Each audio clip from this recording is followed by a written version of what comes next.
हजरात मोहतरम, यूक्रेन के अंदर पुतिन इलेक्शन चाहते हैं। उन्होंने अपने ताज़ा बयान में कहा है और कहा है कि जिन यूक्रेन के इलाकों पर हमने कब्जा कर लिया और उन इलाकों में जो यूक्रेनियन रह रहे हैं, जब चुनाव हो तो वो रशियन फेडरेशन को यानी हमको वोट करें। पुतिन ने कहा कि एक तरफ नेटो का फाउंडर कह रहा है कि रशिया नेटो का दुश्मन नहीं है, लेकिन नेटो कह रहा है कि हमला करने वाला है, हम उन पर हमला करने वाले हैं। ये बिल्कुल बेवकूफ़ी वाली बात। उन्होंने ये भी कह दिया है पुतिन ने कि यूरोपियन लोग इंतज़ार कर रहे हैं कि अमेरिका में इलेक्शन हो और सरकार चेंज हो। पुतिन ने यह भी कह दिया है कि हम चाहते हैं कि अगले साल तक ये जंग ख़त्म हो जाए। डोनाल्ड ट्रंप की जो भी नीति है, जो भी उनकी शर्तें हैं, हम उससे राज़ी हैं, हमें मंजूर है। हजरात, वहीं पुतिन ने कह दिया है कि यूक्रेन का कुपियान हमारे कब्ज़े में है और हमारे कब्ज़े में रहेगा। यूक्रेन की फ़ौज को हर इलाके से पीछे हटना पड़ेगा।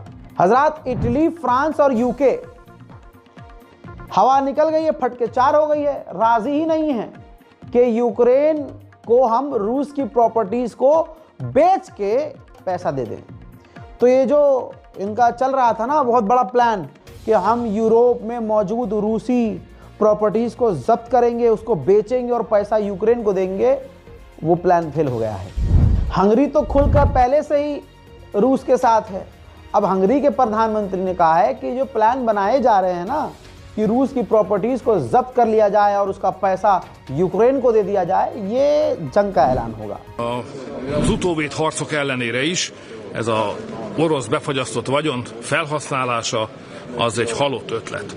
Ráadásul azért is jó, hogy nem valósult meg, mert szerintem ez azonnal belerántott volna bennünket egy háborúba. Ez azt jelenti, hogy két háborúzó fél van, oda megy valaki, elveszi az egyiktől a pénzt és odaadja a másiknak. Ez nem értelmezhető másképp. मोहतरम हजरात, वहीं France भी औकात पर आ गया है। France के राष्ट्रपति इमैनुअल मैक्रोन ने कहा कि अब हमें पुतिन से दोबारा बात करनी होगी। Il va redevenir utile de parler à Vladimir Poutine, oui. De toute façon, je constate qu'il y a des gens qui parlent à Vladimir Poutine.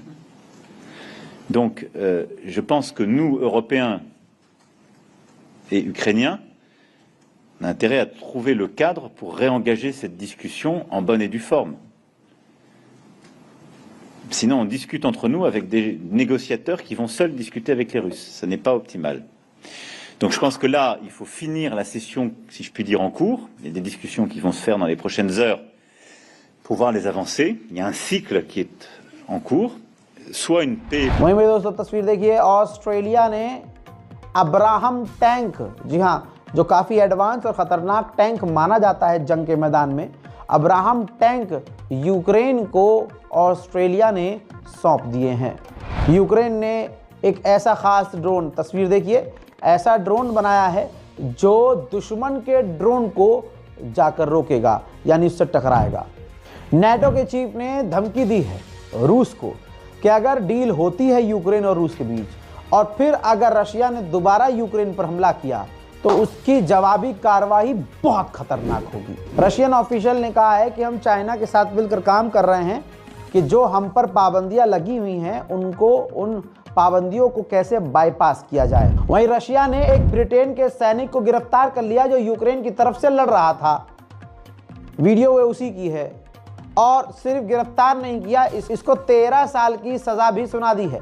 Britain के फौजी को रूस ने 13 साल की सज़ा सुना दी है जो यूक्रेन की तरफ से रूस से लड़ रहा था।